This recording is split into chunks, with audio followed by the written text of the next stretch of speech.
अस्सलामुअलैकुम everyone, welcome back to my YouTube channel. अगर आपने अभी तक चैनल सब्सक्राइब नहीं करा तो प्लीज़ सब्सक्राइब करें मेरे चैनल को और बेल आइकन ज़रूर दबाइएगा। आज हम बात कर रहे हैं फैक्टराइजेशन की। जैसा कि आपने पहले प्रीवियस वीडियोस में देखा है, फैक्टराइजेशंस मैंने बताया है कि जब भी आपके पास फैक्टराइजेशन में कोई टू टर्म्स एक्सप्रेशन आती है, मतलब बाइनोमियल एक्सप्रेशन आती है, तो उसको कौन कौन से फार्मूलाज में हम फैक्टराइज कर सकते हैं। आज हम बात करेंगे थ्री टर्म्स की, 1, 2, 3। थ्री टर्म फैक्टराइजेशन किस तरह होती है, ये कौन सी एक्सप्रेशन है? Trinomial expression. तो हम बात कर रहे हैं ट्राइनोमियल एक्सप्रेशन को किस तरह से फैक्टराइज कर सकते हैं और कौन कौन से मेथड से फैक्टराइज कर सकते हैं। ट्राइनोमियल एक्सप्रेशन को फैक्टराइज करने के हमारे पास होते हैं थ्री मेथड्स। कौन कौन से मेथड? नंबर 1 होता है सिर्फ और सिर्फ उसमें आप ले सकते हैं कॉमन। नंबर 2 उसके ऊपर लगता है a प्लस या माइनस बी होल स्क्वायर का फॉर्मूला। और नंबर 3 होता है मिडिल टर्म ब्रेक। ये तीन चीज़ें जो हैं वो एप्लीकेबल होती हैं आपके पास थ्री टर्म फैक्टराइजेशन पे। जिस तरह टू टर्म्स फैक्टराइजेशन पे सिर्फ और सिर्फ फार्मूलाज लगते थे, यहाँ पे थ्री टर्म्स फैक्टराइजेशन के अंदर फार्मूले के अलावा भी आप मिडिल टर्म ब्रेक भी कर सकते हैं और सिर्फ कॉमन भी ले सकते हैं। जैसे हमारे पास ये फर्स्ट एक्सप्रेशन गिवन है, इसको सॉल्व करते हैं। तो अगर मैं देखूँ इस एक्सप्रेशन के अंदर, तो हर वेरिएबल मेरे पास अलग है। इसका मतलब मैं इसके ऊपर ना ही मिडिल टर्म ब्रेक अप्लाई कर सकती हूँ, ना ही हम इसके अंदर फॉर्मूला अप्लाई कर सकते हैं। अगर यहाँ पे दो टर्म्स का या एक टर्म के अंदर वो दोनों वेरिएबल्स होते हैं जो कि फर्स्ट और लास्ट टर्म में है, या किसी दो टर्म के वेरिएबल किसी थर्ड टर्म के अंदर होते हैं, तो वहाँ पे आपके पास फॉर्मूला भी अप्लाई हो सकता है और वहाँ पर आपके पास मिडिल टर्म ब्रेक भी अप्लाई हो सकता है। ठीक है, लेकिन यहाँ पे आपके पास तीनों वेरिएबल्स हर टर्म के अंदर अलग अलग गिवन है। तो हम क्या करेंगे, हमारे पास एक ही चॉइस है जो कि कॉमन लेने की। तो हम इसके अंदर से निकालेंगे कॉमन। किस तरह से? तीनों टर्म्स कौन कौन से टेबल के अंदर आती हैं? 4 2 के टेबल में भी आता है, 16 2 के टेबल में भी आता है, एंड 24 2 के टेबल में भी आता है, और 4 4 के टेबल में भी आता है, 16 4 के टेबल में भी आता है, और 24 4 के टेबल में भी आता है। तो हम यहाँ से कॉमन लेंगे 4 को। 4 कॉमन लिया हमने, क्या बच गया? यहाँ 4x में से 4 कॉमन ले लिया, x रिमेनिंग बचा, प्लस 4 के टेबल में 16 कितने टाइम्स पे आता है? 4 4 ज़ा 16, और y एज इट इज़ आ गया, प्लस 4 6 ज़ा 24, और z एज इट इज़ आ गया, और ये हो गया हमारा आंसर। नेक्स्ट क्वेश्चन आपके पास क्या है? 4a² plus 12ab plus 9b square. अब यहाँ पे मेरे पास क्या है? मिड वाले जो टर्म है उसके अंदर फर्स्ट टर्म और सेकंड टर्म दोनों के स्क्वायर्स आ रहे हैं। तो इसका मतलब है यहाँ पे a plus B whole square या फिर a minus B whole square का फॉर्मूला एप्लीकेबल है। अब फॉर्मूला एप्लीकेबल है या नहीं है, उसके लिए मुझे चाहिए कोई सी टू टर्म्स कौन सी हो? परफेक्ट स्क्वायर हो। टू टर्म्स इसके अंदर होनी चाहिए परफेक्ट स्क्वायर। तो मेरे पास कौन कौन सी टू टर्म्स इसके अंदर परफेक्ट स्क्वायर हैं? 4a², ये परफेक्ट स्क्वायर टर्म है। कैसे? 4 होता है हमारे पास 2 का परफेक्ट स्क्वायर, और a² किसका परफेक्ट स्क्वायर होता है? a का। सिमिलरली 9b², तो 9 किसका परफेक्ट स्क्वायर है? 9 होता है 3 का, और b² होता है b का। तो हमने यहाँ पे देख लिया, a क्या हो जाएगा मेरे पास? 2a, और b क्या हो जाएगा? 3b। कैसे? a 2a हो गया, 4 किसका परफेक्ट स्क्वायर है? 2 का, और a² किसका होता है? a का। सिमिलरली 9b किसका है? 9 होता है 3 का, और b² होता है b का। अब फॉर्मूले में अप्लाई करते हैं। By using formula a plus b whole square is equals to a² plus 2ab plus b²। a का square plus 2ab plus b का स्क्वायर ए क्या है, वैल्यूज पुट कर देंगे 2a, और बी क्या है 3b। ये क्या आ गया आपके पास, फॉर्मूला बन गया। अब यहाँ पे देखना ज़रूरी है कि क्या ये 12ab बन रहा है या नहीं बन रहा। तो 2 2 ज़ा 4 और 4 3 ज़ा 12, इट मीन्स 2ab आपके पास क्वेश्चन में ऑलरेडी गिवन है। तो ये फॉर्मूला किसके बराबर होता है, ये फॉर्मूला आपके पास बराबर होता है a + b होल स्क्वायर के।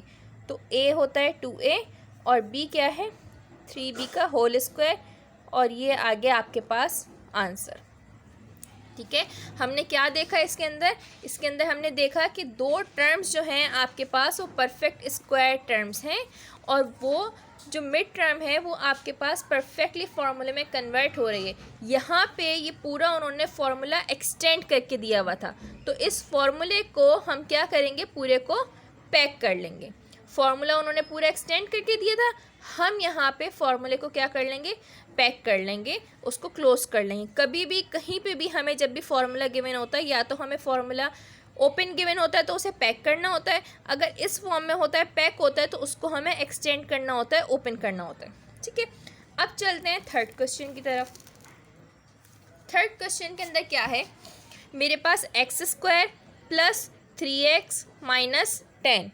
अब ये क्वेश्चन देख के हमें पता करना है क्या इसमें से कॉमन लेना है, या इसके ऊपर परफेक्ट स्क्वायरिंग का फॉर्मूला लग रहा है, या फिर मिडिल टर्म ब्रेक होगा। तो इसके अंदर कॉमन कुछ भी नहीं आ रहा है। यहाँ पे x है, यहाँ पे x है, पर यहाँ पे x नहीं है। इसके साथ कोई भी नंबर नहीं है, इसके साथ 3 है, इसके साथ 10 है। अच्छा, कॉमन लेने का भी हमारे पास ये होता है कि तीनों के अंदर कॉमन होना चाहिए। अगर 3 टर्म्स हैं आपके पास एक्सप्रेशन के अंदर, तो उन तीनों के अंदर कॉमन हो।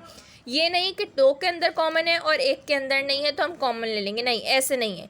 अगर तीनों के अंदर कॉमन है तो कॉमन लेंगे, अगर तीनों में कॉमन नहीं है तो उसको हम वहीं पे छोड़ देंगे और वही हमारा आंसर हो जाएगा। ठीक है, यहाँ पे 10 किसी का भी परफेक्ट स्क्वायर नहीं होता, ना ही 3x किसी का परफेक्ट स्क्वायर होता है। x² परफेक्ट स्क्वायर है, इसका मतलब सिर्फ एक परफेक्ट स्क्वायर टर्म है और आपके पास कुछ भी परफेक्ट स्क्वायर टर्म नहीं है। तो यहाँ पे हम क्या करेंगे, मिडिल टर्म ब्रेक करेंगे। तो स्टार्ट करते हैं मिडिल टर्म ब्रेक। बहुत ही आसान मेथड है। किस तरह से करेंगे, x² + 3x - 10 मेरा क्वेश्चन है। अब फर्स्ट टर्म को और लास्ट टर्म को हमने करना है मल्टीप्लाई। कैसे, x² को मल्टीप्लाई करा 10 से तो मेरे पास आंसर आया 10x²। अब x² के फैक्टर्स क्या होते हैं, x × x। 10 के फैक्टर्स क्या होते हैं, 10 के फैक्टर्स होते हैं कि 10 कौन कौन से टेबल्स के अंदर आता है। 10 2 5 10 हो सकता है, 2 × 5 × x भी हो सकता है, ये हो सकता है 10 × 1 × x भी हो सकता है। ये दो क्या होते हैं आपके पास, 10x² के फैक्टर्स आ जाते हैं आपके पास। ठीक है, अब इसके अंदर से हमें देखना है वो वाले फैक्टर्स हम चूज़ करेंगे कि हम इनको प्लस या माइनस करें तो हमारे पास ये मिड वाली टर्म बन जाए। अगर मैं 10 और 1 को प्लस करती हूँ तो 10 + 1 = 11 और 10 - 1 = 9 होता है। पर हमें क्या चाहिए, 3 चाहिए। तो 3 बनाने के लिए हम क्या करेंगे, 5 + 2 करते हैं तो 7 आता है, 5 - 2 करते हैं तो आपके पास क्या आता है, 3 आता है। तो इसका मतलब है हम कौन से फैक्टर्स चूज़ करेंगे, 2 और 5। हमने क्या किया, फर्स्ट टर्म और लास्ट टर्म को मल्टीप्लाई करा। उनको मल्टीप्लाई करने के बाद जो भी फैक्टर्स आ रहे हैं उन फैक्टर्स को हमने लेना है। ऐसे दो फैक्टर्स हम चूज़ करेंगे जिनको प्लस या माइनस करके मिड वाली टर्म बन जाए। यहाँ पे हमें कौन सा लेना है, 5 और 2, क्योंकि 5 × 2 = 10 होता है। तो यहाँ लिखा x² 5x 2x - 10। अब इस 5 और 2 के साथ कौन सा साइन लगेगा, यहाँ जो साइन है बड़े नंबर का साइन है वो है प्लस का साइन है, तो वो 5 और 2 में जो भी बड़ा नंबर है उसके साथ प्लस का साइन आ जाएगा। अगर यहाँ पे माइनस का 3x होता तो 5 और 2 में बड़ा नंबर कौन सा है, 5 है, तो यहाँ पे इसके साथ आ जाता माइनस का साइन। ठीक है, और सेकंड वाले के साथ हम लगाते हैं एडजस्टिंग साइन, एडजस्ट करने के लिए कि हमें यहाँ पे एडिशन चाहिए या फिर सब्ट्रैक्शन चाहिए।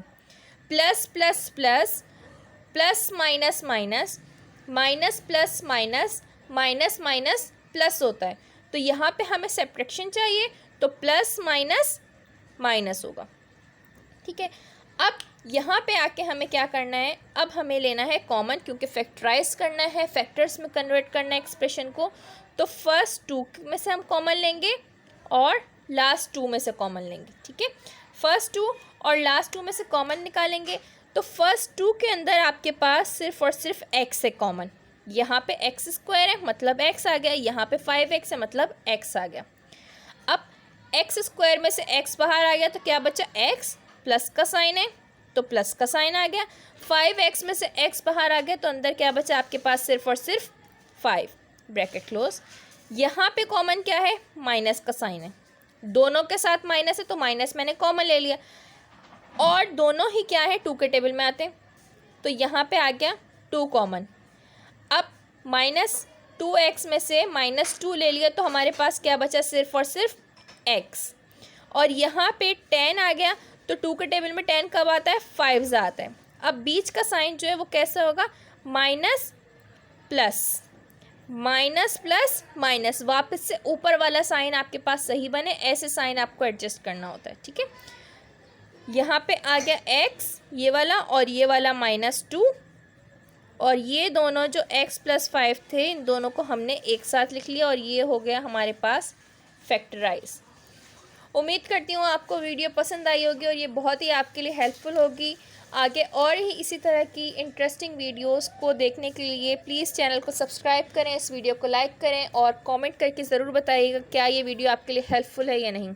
अल्लाह हाफ़िज़।